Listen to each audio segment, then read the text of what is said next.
আসসালামু আলাইকুম দর্শক, সবাই যে যার কাছে মনে হয় একটাই প্রশ্ন করছেন, একই অবস্থা দেশের। ওসমান হাদি ইনকিলাব মঞ্চের মুখপাত্র নিহত হয়েছেন, নির্মমভাবে নিহত হয়েছেন এবং সারা দেশ শোকাহত। তার জন্য সবাই দোয়া করেছিলেন, তিনি চলে গেছেন। কিন্তু একটা এইরকম একটা মৃত্যু ধরে এরকম একজন নেতা বা তার অল্প সময় তার মধ্যে দেশের মধ্যে যেই একটা তার অনুগত মানুষ তৈরি করেছেন, সেই মৃত্যুটাকে কেন্দ্র করে কি এক হুলস্থুল কাণ্ড কারখানা। একদিকে প্রথম আলো, আরেকদিকে ডেইলি স্টার জ্বালিয়ে দেওয়া হচ্ছে, আরেকদিকে ছায়ানটে আক্রমণ, আরেকদিকে আবার ধানমন্ডি 32 নম্বরে। তারপর শুধু উস্কানিমূলক বক্তব্য, সোশ্যাল মিডিয়া ফেসবুক খুললেই দেখবেন ভেঙে ফেলবো, ছিঁড়ে ফেলবো, টেনে ফেলবো, এইসব কথাবার্তা। একদম আলোচনার শুরুতে আমি একজনের একটা পোস্ট, দুজনের একটা পোস্ট ধরে আলোচনা করতে চাই। আমরা দেখেছি যে ফ্রান্সের সাংবাদিক, সাংবাদিক বোধহয় তার চেয়ে তিনি ইউটিউবার, ব্লগার হিসেবে পরিচিত বেশি। তার একটা পোস্ট ছিল যেখানে বলা হচ্ছিল সেনাবাহিনী সহ সবাইকে উদ্ধার করতে দিন, এই টাইপের একটা লেখা যে সবাই শান্ত থাকুন, সকল প্রকার হঠকারী কাজ থেকে বিরত থাকুন, আমাদের রাজনৈতিক লড়াই দীর্ঘ। পিনাকি ভট্টাচার্য এই কথা যখন বলছেন, তখন আরো একজন প্রবাসী সাংবাদিক তিনি পোস্ট দিয়ে বলছেন যে এই তার স্ক্রিনশটটা অ্যাড করে দিয়ে উস্কানি দিয়ে এখন সাধু সাজা হচ্ছে, তুতুমারি তোর মুখে থুতু। আমি এই বিতর্কে যেতে চাই না, আমি নজর দিতে চাই ডেইলি স্টার এবং প্রথম আলোর দিকে। কেন ডেইলি স্টার এবং প্রথম আলো এই প্রতিহিংসার শিকার হলো? আপনারা যদি একে অন্যকে প্রশ্ন করেন, আপনাদের কাছে কি কোনো জবাব আছে? ডেইলি স্টার, প্রথম আলো, ডেইলি স্টারের সম্পাদক মাহফুজা নামের মতন লোক ডক্টর মোহাম্মদ ইউনুস তার দিকে সমর্থন জানিয়ে, একেবারেই এটা কল্পনার বাইরে যে মাহফুজ আলম এরকম নিরঙ্কুশ সমর্থন জানাবে ডক্টর ইউনুসকে, তাকে ক্ষমতায় থেকে যাওয়ার জন্য তিনি কলাম লিখেছেন। প্রথম আলো বরঞ্চ তার এযাবৎকালের বিতর্কিত ভূমিকা রেখেছে এই সরকারের সময়, অন্ধভাবে এই সরকারকে তারা সমর্থন দিয়ে যাচ্ছে। তাহলে কেন? কোনো পুরনো ক্ষোভ, জিদ, প্রতিহিংসা? আমরা এর আগের আলোচনায় প্রশ্ন তুলেছি। প্রথম আলো ডেইলি স্টারের যেই সাংঘাতিক অবস্থা দেখা গেছে, যেই বিশ্রী সিচুয়েশন প্রথম আলো ডেইলি স্টারের মধ্যে তৈরি করা হয়েছে। আজকে দেখেন, যে কোনো স্বৈরতান্ত্রিক সরকার বাংলাদেশের, এর আগে যেসব স্বৈরাচারী সরকার ছিল, সেই সব সরকারের সময় আমাদের যতটুকু মনে পড়ে, প্রথম আলো ধরেন 2000 সালের দিকে এসছে, 90-এর দশকে 2000 প্রথম আলোর যাত্রা শুরু শেষের দিকে। কিন্তু তার আগে স্বৈরাচার এরশাদ সরকারও যদি বলেন, এরশাদ সরকারের সময়ও ভোরের কাগজ, ইত্তেফাক, সংবাদ, সেই পত্রগুলো ছিল। তাদের এরশাদের ছাত্র সংগঠন ছিল, জাতীয় পার্টির ছাত্র সমাজ শক্তিশালী ছিল, সেই নিরু অভি, তাদের নাম এখন বাংলাদেশের মানুষ জানে ক্যাডার তালিকায়।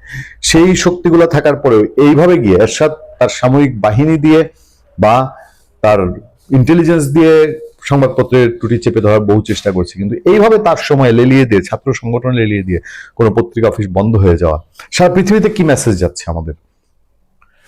ঘটনা ঘটার পর সেনাবাহিনী বলেন, পুলিশ বলেন, তারা এসেছে, খুব থ্যাংক ইউ ভাব যে আমরা তো ডেইলি স্টারে আটকা পড়ার সাংবাদিকদের উদ্ধার করে দিয়েছি। কিন্তু ঘটনা যা ঘটার তো ঘটিয়ে ফেলেছে। আপনার এই দুইটা পত্রিকা অফিসকে বলতে পারেন যে একেবারে তেলিসমাতি করেছে। ডেইলি স্টার ভবনে আগুন, ভেতরে আটকা পড়েছিলেন অনেকেই। সে খবরটা ছিল এরকম, রাজধানীর কারণ বাজারে ইংরেজি দৈনিক দ্য ডেইলি স্টার প্রধান কার্যালয়ে হামলা ও অগ্নিসংযোগ করেছে একদল বিক্ষুব্ধ জনতা।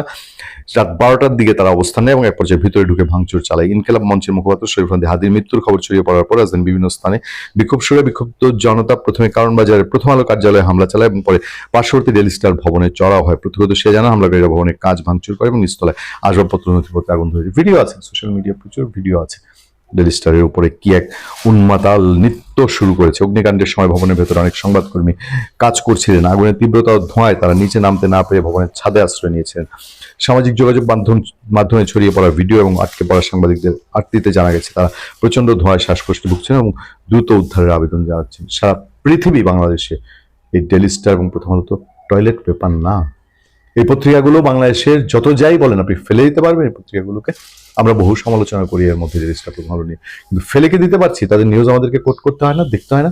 যাচাই করার জন্য হলো প্রথম ডেইলি স্টার কি বলেছে আমাদের জানতে হয়। তাহলে পৃথিবী এই ভিডিওগুলো দেখছে না, এই খবর জানছে না যে বাংলাদেশে কি হচ্ছে? বলবেন বিচ্ছিন্ন ঘটনা, ক্ষোভের বহিঃপ্রকাশ, মব, কোনটা বলবেন, কোনটা স্বীকার করবেন? ঘটনার খবর পেয়ে বাংলাদেশ সেনাবাহিনী এবং ফায়ার সার্ভিসের সদস্যরা ঘটনাস্থলে পৌঁছান।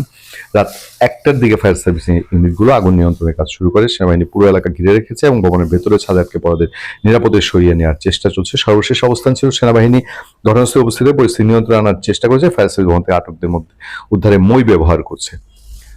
আচ্ছা, আমি যদি আপনাদেরকে এখন এই প্রশ্ন করি যে বাংলাদেশের ইন্টেলিজেন্স, এই যে আপনার ইনকিলাব মঞ্চ, তারা যে দুপুর বেলায় বা বিকালবেলায় ঘোষণা দিয়েছিল হাদির অবস্থা আশঙ্কাজনক জানার পরে সবাই শাহবাগে জড়ো হন। ইন্টেলিজেন্স কি খবর পায়নি এখানে ভেতরে কি প্ল্যান ছিল, কি হতে পারে? প্রথম আলো ডেইলি স্টারে আগুন দিল কারা?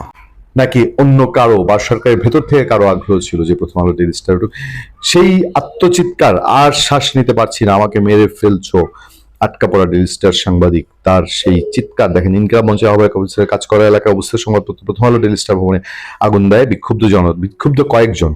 বৃহস্পতিবার রাতে প্রথম আলো ভবনের পরে ডেইলি স্টারে আগুন দেওয়া হয়। এই ঘটনায় ডেইলি স্টার ভবনে আটকা পড়েছেন অনেক সংবাদকর্মী, তাদের উদ্ধারে কাজ করছে ফায়ার সার্ভিস। রাতের খবরটি আমি আপনাদের দেখে যাচ্ছি। খবরটিতে আটকা পড়া ডেইলি স্টারের সাংবাদিক জাইমা ইসলাম তার ফেসবুকে লিখেছেন, আমি আর শ্বাস নিতে পারছি না, চারদিকে খুব বেশি ধোঁয়া, আমি ভেতরে আটকে আছি, তোমরা আমাকে মেরে ফেলছো। ডেইলি স্টারের সাংবাদিক রাকিবুল হক ও রাকসান্দা রহমান জানান, আগুন দেওয়ার পর অনেকেই আটকা পড়েছেন, সবাই ছাদে গিয়ে উঠেছেন। সাংবাদিকদের এই শ্বাস বন্ধ করা, দম বন্ধ করা পরিস্থিতি, এই সাংবাদিকরা কি ওসমান হাদির হত্যা প্রেক্ষাপট কোনো কিছুর সাথে তারা ইনভলভ?